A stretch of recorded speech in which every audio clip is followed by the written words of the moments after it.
est à Madame Samantha Cazebonne pour le groupe du Rassemblement des démocrates progressistes et indépendants. Et vous avez 5 minutes. Merci Monsieur le Président, Madame, Monsieur le Ministre, Messieurs les rapporteurs, mes chers collègues.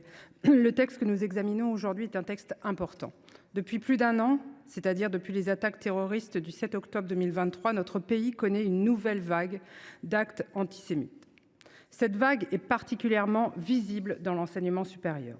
La proposition de loi de nos collègues Pierre-Antoine Levi et Bernard Fialaire découle, comme vous le savez, du travail sénatorial réalisé l'année dernière sous leur égide. Leur mission a permis de mettre des mots, à défaut d'avoir pu mettre des chiffres, sur la montée de l'antisémitisme dans les universités.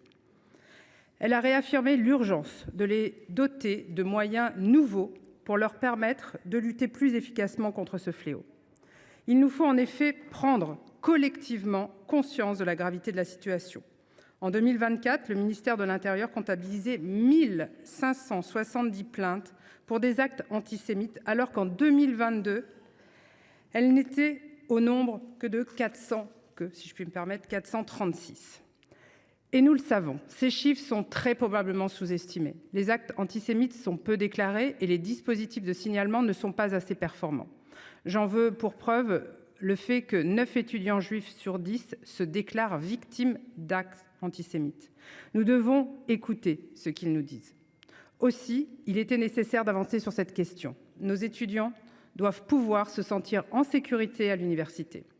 Cette proposition de loi donne aux établissements d'enseignement supérieur de nouveaux outils pour les protéger, sans toutefois porter atteinte à leur indépendance, et constitue en ce sens une avancée salutaire.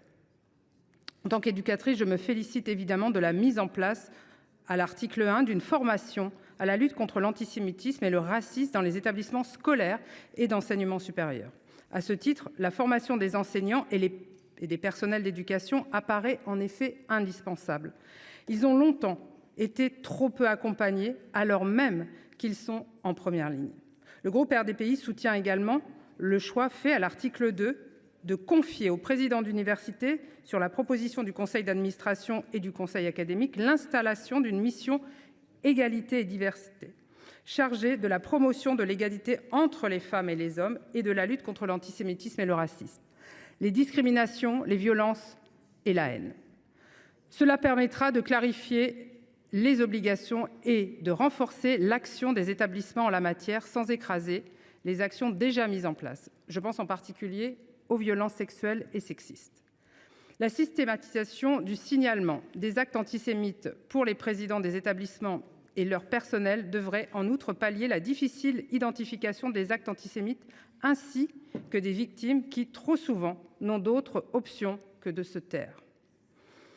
Le dernier article étend enfin les compétences des instances disciplinaires. La rédaction initiale, qui prévoyait de renforcer les pouvoirs d'investigation des présidents d'université, avait à juste titre soulevé des interrogations sur sa conformité au principe de protection des données personnelles.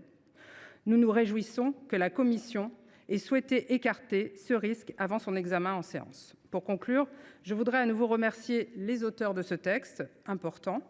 Le groupe RDPI, comme vous l'avez compris, votera évidemment en faveur de cette proposition de loi afin de protéger davantage nos étudiants, de garantir que l'enseignement supérieur soit un lieu d'ouverture, de débat et de lumière, et que chaque étudiant puisse apprendre et grandir intellectuellement dans un espace sûr. Ne baissons pas les bras face à l'obscurantisme. Je vous remercie. Merci, ma chère collègue. La parole est à